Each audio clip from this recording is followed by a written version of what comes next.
Hello, my students. In this video, what I'm going to hopefully accomplish is help give you one last little final stepping stone before I finally start to tell you about this thing that is called redshift. To give you a little bit of insight though, redshift is going to be a big piece of evidence for the Big Bang, or the origin of the universe, how we believe the universe actually came to be. But we have found out in the past that just explaining redshift or giving the definition right out of the gate is a little tricky. So that's why we're going to have this video to hopefully build up to it. Now let's review what we've learned so far. What we talked about in the last video was we talked about how light waves, just by changing the length of a light wave, changes the type of light you have. That if you make a light wave shorter, that you could get things like, for example, let's say you had a red light wave. And if you make that light wave shorter, you could turn that same light wave into the color that would be seen as purple. Or if you make it even shorter, you could take it out of the visible spectrum and you could turn it into an X-ray or something like that. But then you could also go backwards and you could make a wavelength longer and you could make a purple light appear actually red, or even stretch it even longer and you could make it into a radio wave. Light waves are just different in terms of how long their wavelengths are, but that's the only thing that actually changes their difference. So then we also looked at how stars give off certain spectrums, and that those spectrums give off this little barcode that you can look at, and you can tell what a star is made out of without ever actually even having to go there. Pretty impressive. Okay, so there's one last little piece of the puzzle we need to tell you though, before we can just start talking about redshift.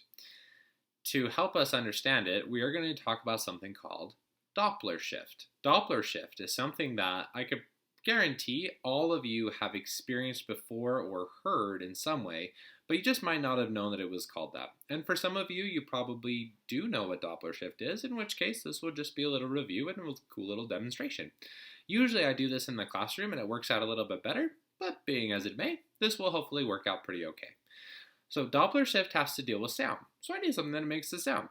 And I have a little app right here that's going to make a little wonderful buzzing noise for us.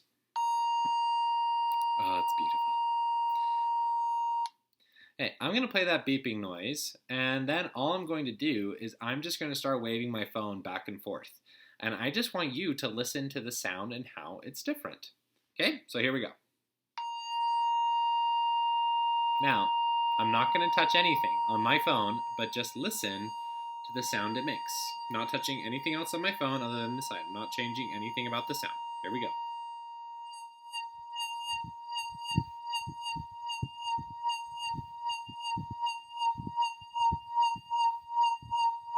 Hear that? So again, not touching anything.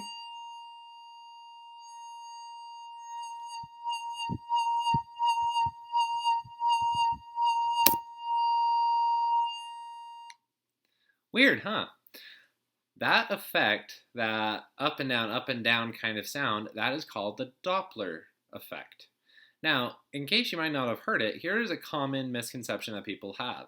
People think that it sounds different because, oh, well, it was away from me, it was further away, so the sound was quieter, or it was closer to me, so the sound was louder.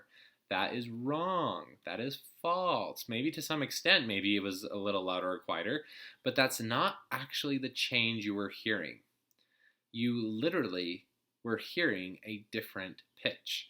Even though I was telling my phone to play this sound, you were hearing a sound that was either that was either higher pitch or lower pitch.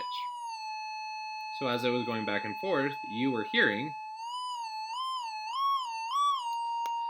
this kind of up and down with the sound.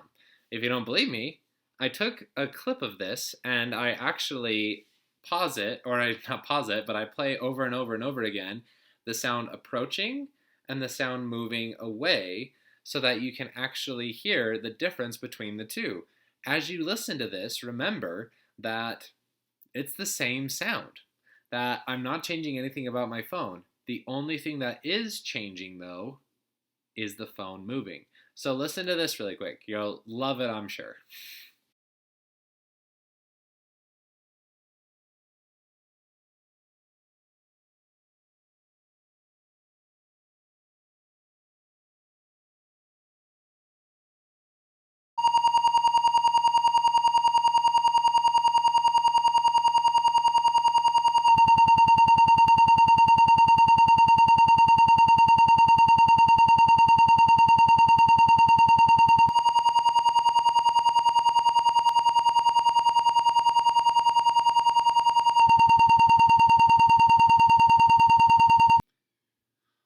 So hopefully you were able to hear the difference in that as the sound was moving towards you, the pitch actually went higher.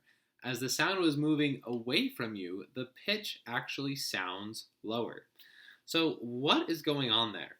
That is what the next assignment actually is going to do. So look at assignment LG 18.2, and that is going to go over exactly what is happening with waves. What happens to waves, in this case sound waves, what happens to those waves as an object is approaching you, but what happens to waves as an object moves away from you? Okay, so go complete that assignment really quick. If you have any questions, please email me. I will be sure to post you a little explanation of the assignment because I'm sure many of you will have lots of questions. So keep an eye out for that. But later.